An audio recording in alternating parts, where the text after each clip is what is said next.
Paano ba i-manage ang stress? Yan ang pag-uusapan natin sa video ito.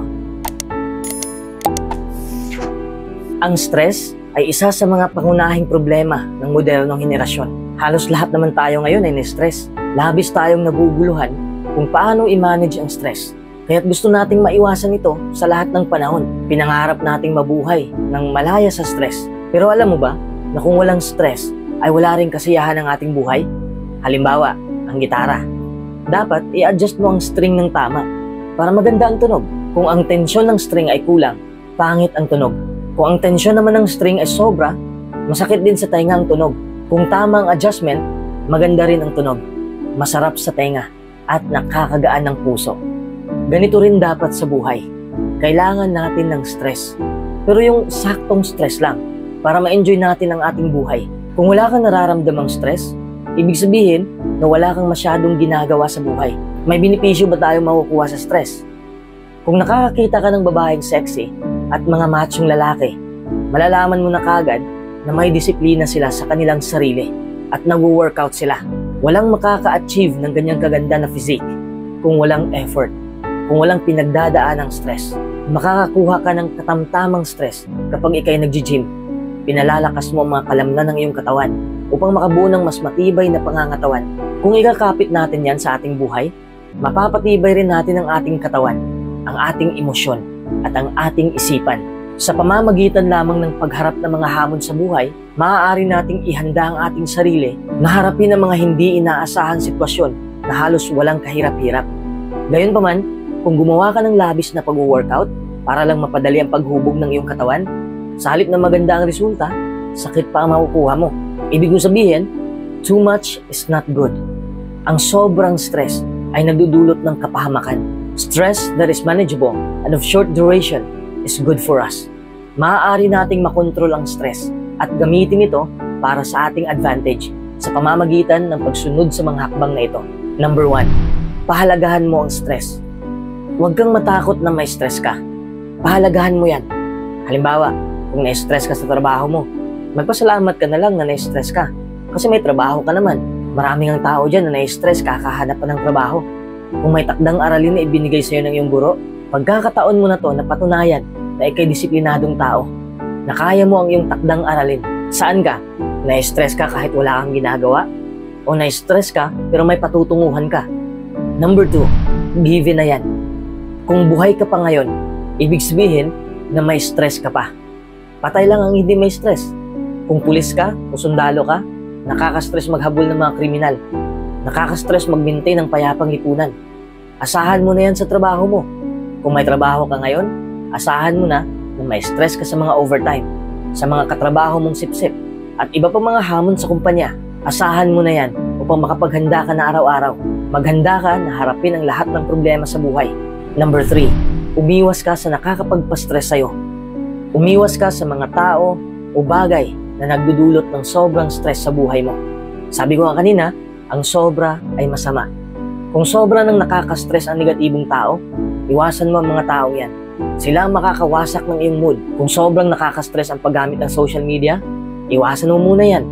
Dahan-dahan lang sa paggamit. Kung na-stress ka na sa trabaho mo, humanap ka ng bagong trabaho. Yung trabaho na gusto mo, hindi yung napipilitan ka lang.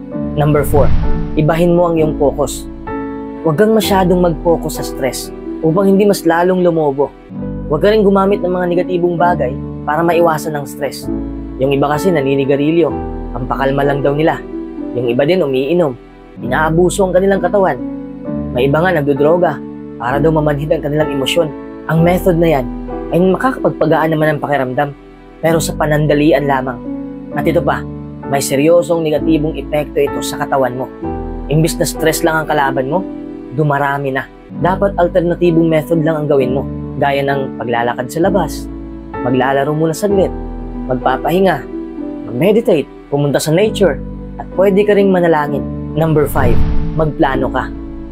Hindi mo makukontrol ang mga tao. Hindi mo rin makukontrol ang sitwasyon. Ibig sabihin ay hindi mo maiiwasan na magkakaproblema. Gustuhin mo man o hindi, may stress ka talaga. Kapag palagi ka lang naghahabol ng perpektong buhay, mas lalo kang mahihirapan sa buhay. Bakit maghahangad ka pa ng perpektong buhay? Eh wala namang ganun. Kung magpaplano ka ng maayos, Kung tanggap mo kung ano ang realidad, bababa din ang iyong stress levels. Lalakas din ang iyong mentalidad. Number 6, sanayin mo ang iyong sarili. Kailangan mong magsanay. Kailangan mong mag-improve. Kung hindi ka pa masyadong na-stress, ibig sabihin na mahina ka pa. Mas lalo kang manghihina kung makakabangga ka ng matinding problema.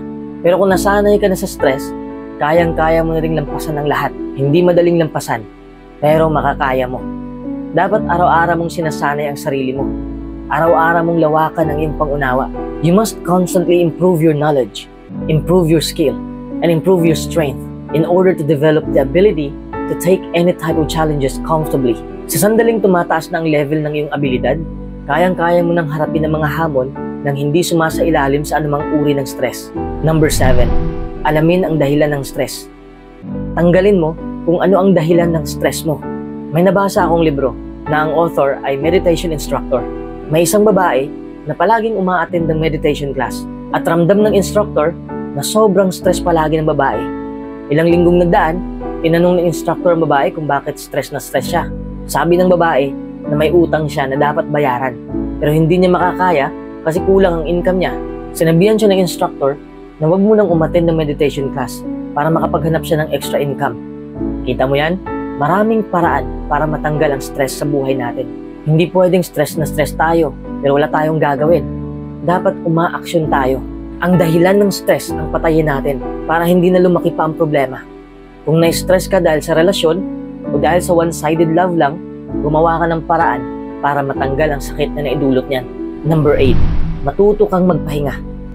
Oo, magpahinga ka. Kung stress na stress ka na, kailangan mo ng time out. Kailangan mong mag-relax. Kapag nag-gym ka, hindi pwedeng diretso ang pagbubuhat mo. Kailangan mong huminga. Ganyan din sa buhay. You must also develop a systematic method to daily unwind the stress accumulated by your body, mind, and soul. Ito ang gawin mo at siguradong makakatulong to sa'yo. Makinig ka ng musika. Magbasa ka ng mga personal development books. Pagsusulat ng nararamdaman mo. Makihalubilo ka sa mga kaibigan mo. Manood ka ng mga nakakatawang videos. Pwede mong idagdag ang mga bagay na nakakapagpasaya sa'yo. Don't allow stresses to be accumulated in yourself by unwinding them on a daily basis. Number 9, kumonekta ka sa mga tao. We are social creatures. Minsan kailangan din natin kumonekta sa ibang tao. Kailangan natin ang tulong nila para makayanan natin ang mga pagsubok.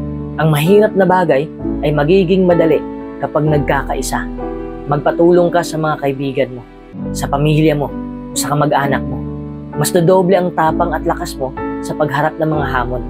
Sa makatwid, dapat kang bumuo ng matibay na relasyon sa kanila upang maibahagi mo sa kanila ang iyong mga kagalakan at sakit. Ika nga, joy shared is joy multiplied, while sorrow shared is sorrow divided.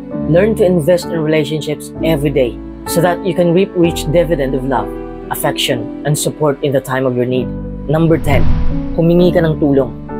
Kung sobrang stress ka na sa buhay at kahit anong pilit mo ay wala pa rin nangyari, magpatulong ka na sa medical professional.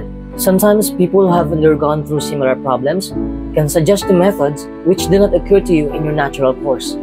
Huwag kang mahiya, okay? Huwag mong takbuhan ng stress. Huwag kang matakot. Harapin mo to.